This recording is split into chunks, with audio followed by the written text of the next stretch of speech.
Hello বন্ধুরা, রয় রবীন্দ্রমুক্ত একাডেমিতে তোমাদের সবাইকে স্বাগত। আজকের ভিডিওটি সেই সমস্ত বন্ধুদের জন্য যে সমস্ত বন্ধুরা এবছর অর্থাৎ 2026-এ রবীন্দ্রমুক্ত বিদ্যালয় থেকে উচ্চ মাধ্যমিক পরীক্ষা দেবে। বাংলা সাবজেক্টের কিছু গুরুত্বপূর্ণ প্রশ্ন আমি এখানে আলোচনা করছি। ভিডিওটি তোমরা অবশ্যই মন দিয়ে দেখবে এবং ভালো লাগলে অবশ্যই লাইক ও শেয়ার করবে। প্রথম প্রশ্ন, অমলকান্তি রৌদ্র হতে পারেনি, এই আক্ষেপের মধ্যে দিয়ে কবি কোন সত্যকে পৌঁছে গিয়েছেন?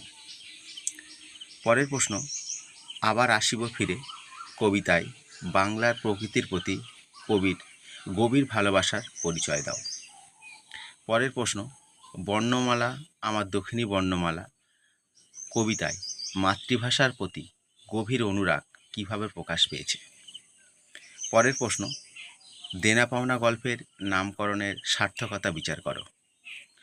পরের প্রশ্ন, স্বদেশীর প্রতি আবেদন প্রবন্ধে স্বামী বিবেকানন্দের বক্তব্য উপস্থাপন করো।